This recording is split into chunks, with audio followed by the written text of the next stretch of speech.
Daniel Jones is by no means the next Aaron Rodgers or Tom Brady, and to be fair to him, not a lot of guys are, as those are two of the best players the NFL has seen in its 102-year history. But Daniel Jones has had an extremely tough hand dealt to him through the first few years of his career, and has mixed results through those first couple of years. Now, I realize the title of today's video may be a little controversial, or imply that I think he's going to be a savior for the Giants and lead them to 2 Super Bowls the same way Eli did during his time as a Giant, but I don't think it'd be fair to Daniel to move on from him at the end of the 2021 season for really a multitude of reasons, and we are going to break all of that down in today's video because there's a lot to dive into as it goes back a couple of years and then projecting a little bit into the future. So without further ado, let's begin. So first things first, quarterback success is usually, but not always, based on what they have around them. Now, it's not the 100% deciding factor whether a player will succeed or not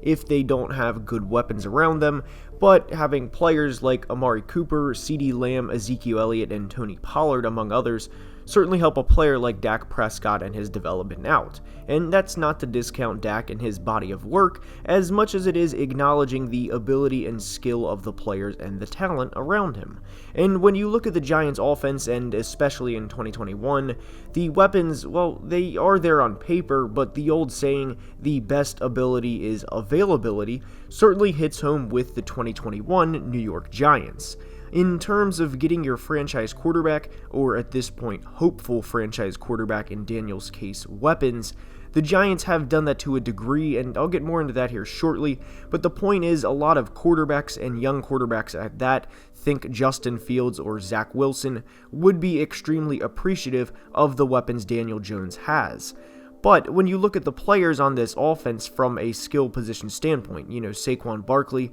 Kenny Golladay, Sterling Shepard, and Kadarius Toney, I feel like they were kind of thrown together, and the general manager Dave Gettleman basically said to the Mara family, who owns the Giants if you guys are unaware, and are Dave Gettleman's boss, look, here is proof I'm doing everything I can to help Daniel out in kind of a last-ditch effort to save his job, because since taking over as a general manager, the Giants have went 16-39 for a .290 winning percentage, or simply put, the Giants have won just 29% of their games since Gettleman has been named the general manager. And since Dave has been the GM, some of his draft decisions include taking Saquon Barkley number 2 overall over Josh Allen and Lamar Jackson, and to at least be fair to Dave here, no one knew how either would turn out, and who honestly knows how Josh specifically would have turned out if he had went from Wyoming to the Big Apple with that type of pressure. But an unjustifiable pick of Saquon Barkley 3.5 years later was really the start of what was to be expected during his time as the Giants GM, and to give him some credit, he did net a first-round pick and Jabril Peppers for a player who was recently released in Odell Beckham. Now, to the point of why the Giants should keep Daniel Jones, all of these moves play into it, I promise. My main problem with the Saquon selection a few years later is not that I'm looking back in hindsight and saying, wow, Lamar Jackson has an MVP and a 14-win season under his belt since he's been drafted, and the Giants have just 16 total wins since that draft. It's not that, believe it or not. It is the style of running Saquon Barkley plays with that is the problem I have with the selection, and why this, believe it or not, hinders a young player like Daniel Jones. It does not hinder Daniel Jones in the sense of we have another big-name player like a Saquon Barkley on the roster, but it hinders him because Saquon, most of the time, is a boom or bust runner. And if you want an example of what I mean, look no further than his Week 2 stat line from earlier in the season. This was the Thursday night game against the football team, if you guys recall, with the offsides late at the end of the game, and then the football team ended up winning. But Saquon had a stat line of 13 carries for 57 yards, despite having a 41-yard run within those 13 carries. taking away that 41-yard run, and it boils down to a 12-carry, 16-yard night. And I'm not taking away the 41-yard run to discredit Saquon, but rather to show this is the type of running back he is. Very rarely does Saquon consistently rope off those 4 or 5-yard runs that wear a defense down over the course of the game. Instead, Saquon a lot of the time tries to go for broke, and as you can see with 12 carries on 16 yards, it does not always work. So having a running back that goes for grand slams rather than trying to hit singles, doubles, and occasionally swing for the fences, not every single play, this can really hinder an offense over time and can most definitely hinder a young quarterback who would very much appreciate a 3rd and 3 versus a 3rd and 11 because the running back tried to make something out of what was not there. And this is the main reason why I said earlier, believe it or not, it hinders a player like Daniel Jones because of the grand slam or strikeout swinging mentality. And for what it's worth, I absolutely love Saquon Barkley and am a Penn State fan, so to be clear, there is no personal vendetta against him. It's quite literally commenting and noticing how he plays the game of football. Is Saquon absolutely electric to watch when he takes a ball 50 or 75 yards to the house, or a screen 45 yards from seemingly nothing?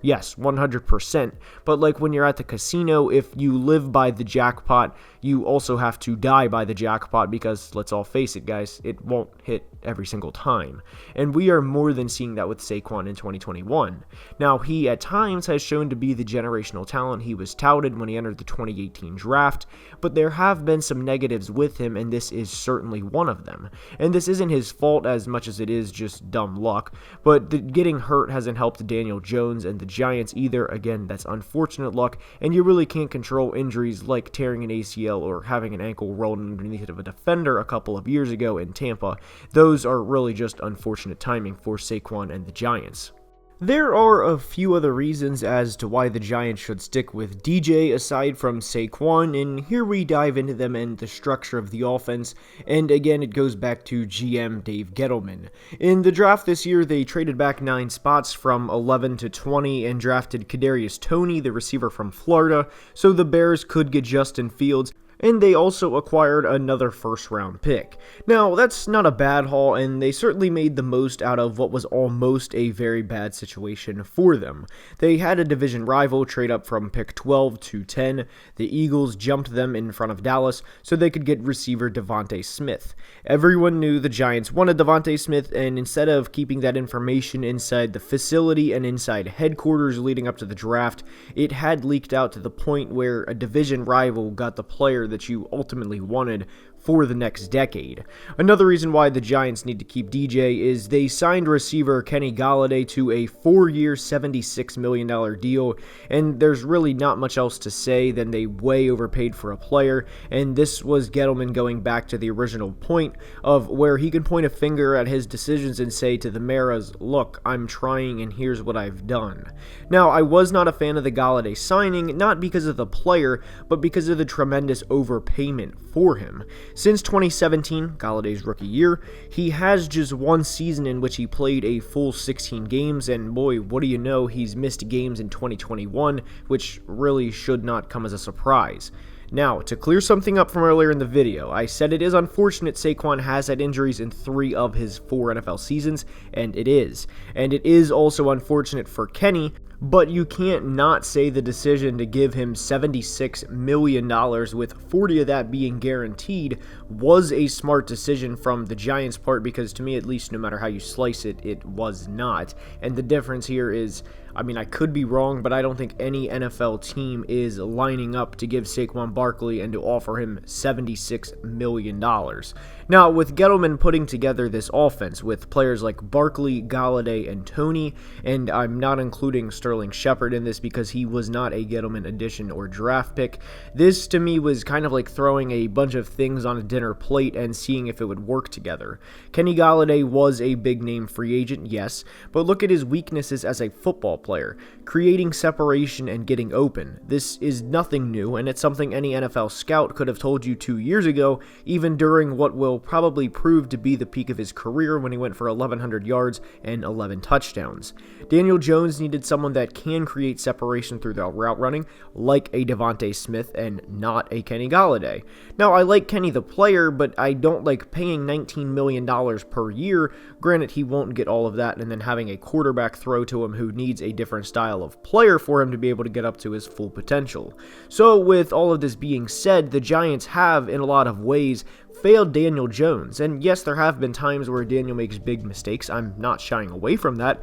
but they are mistakes that can be easily corrected and not have the team commit a tremendous amount of assets for what each of these players is relatively worth, which is, again, not what they paid for them. And one of the final few points I will make in today's video, by the way, I appreciate if you're here listening to me ramble about Daniel Jones and how the front office has largely not done a great job with him, but the tackle play is absolutely horrific. Nate Solder is among the worst there is in the league out there, and that definitely does not help Daniel's situation when Solder is being paid at the rate he is. According to Sports Info Solutions, in 338 passing snaps, he has 21 blown blocks, which, I mean, it's atrocious. For comparison to a rookie in Christian Darrisaw of the Minnesota Vikings, Darrisaw has 5 blown blocks and 134 pass protection snaps, which would occur at the rate of once every 26.8 snaps, so it would take a rookie who had a COVID-related season in 2020 in his final year in college,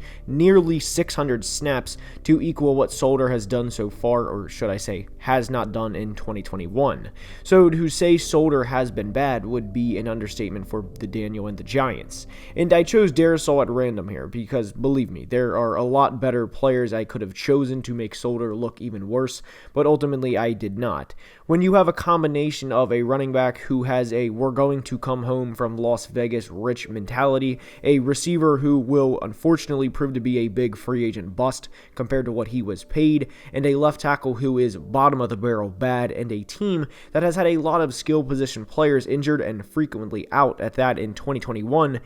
Daniel Jones deserves at minimum another year, and any positive things he does for the rest of 2021 is, in a sense, a miracle given what he has. The Giants are bad, and there's a whole lot of reasons why, and it's crazy Daniel Jones has made it this far as their franchise quarterback. I wish him the best because he has been dealt a hand, and that is certainly a way to put it with the Giants over the past 3 or 4 years. General Manager Dave Gettleman needs fired. I have no problem saying that, and that's actually where I'm going to leave you guys for today's video. So that's all I have for today. I hope you enjoyed, and if you did, now is the time that I ask you to like the video and subscribe to the channel. One last thing, videos recently have taken longer to pump out, but I have been trying to make them as top tier as I possibly can, and I hope you guys can respect that because I certainly do enjoy making them. And until next time, I want you to be safe and have a great day.